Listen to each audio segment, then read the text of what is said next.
નમસ્તે મિત્રો, લોજિકલ રીઝનિંગના આજના વિડીયોમાં આપણે બેઠક વ્યવસ્થાના કેટલાક પ્રશ્નો શીખીએ. પ્રશ્ન એક છે, જે કે એલ એમ એન તથા ઓ કેટલા બાળકો છે? 6 બાળકો છે. આવી રીતે 6 લાઈન કરી દો. 1 2 3 4 5 6 છે. આવી રીતે એક લાઈનમાં ઉભા, સીધી લાઈનમાં ઉભા છે.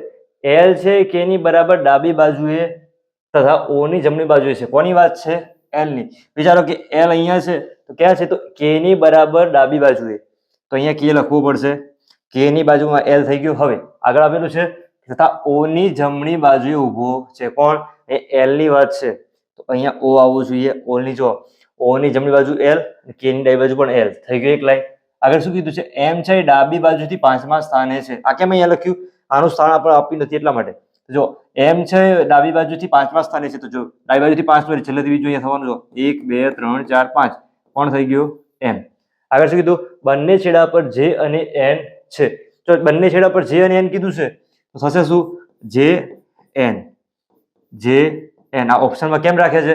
એને કે ડાબી બાજુની જમણી બાજુનો છેડો નથી કીધું, ખાલી છેડા પર કીધું છે. જો અહીંયા જે હોય તો અહીંયા એન હોય, અહીંયા જે હોય તો અહીંયા એન હશે. આ ત્રણ અહીંયા થઈ ગયા. જો હવે બધાનું સ્થાન થઈ ગયું. તો જમણી બાજુથી ઓ નું સ્થાન કેટલામું હશે? આ જમણી બાજુ છે.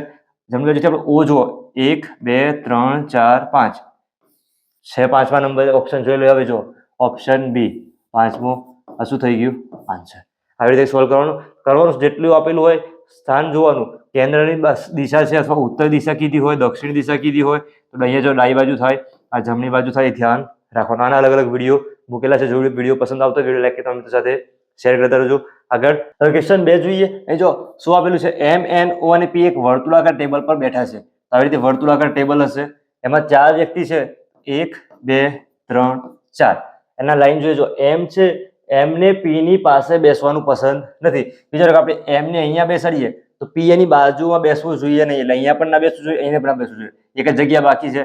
અહીંયા શું આવશે? પી લઈએ. અથવા જો એમ ને અહીંયા બેસાડો તો પી એની સામે જ આવશે, કારણ કે 4 વ્યક્તિ છે એટલા માટે.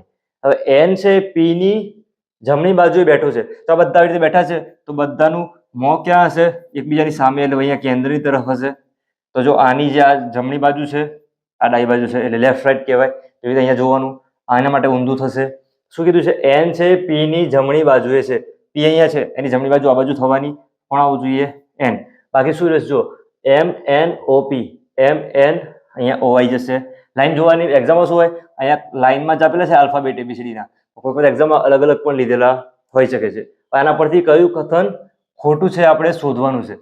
એમ છે એન ની જમણે છે તો દિશા ખાસ હોવી જોઈએ. અહીંયા છે તો આની શું થવાની? આ લેફ્ટ, આ રાઈટ. આના માટે શું થવાની? આ લેફ્ટ, આ રાઈટ. આના માટે આ રાઈટ થવાની અને આ લેફ્ટ. ડાબા જમણે થઈ ગઈ. તો જો એમ છે એન ની જમણે છે તો આ એમ છે તો એન ની જમણી બાજુ છે તો આ સાચું છે. ઓ છે પી ની જમણે છે. ઓ અહીંયા છે. પી ની જમણી બાજુ તો ક્યાં થાય? આ બાજુ થાય છે, એન બાજુ. તો આ વિધાન કેવું છે? ખોટું છે. આપણે બીજા ચેક કરી જુઓ. ઓ છે એન ની સામે છે. ઓ અને એન સામે છે. તો એમ છે પી ની સામે છે.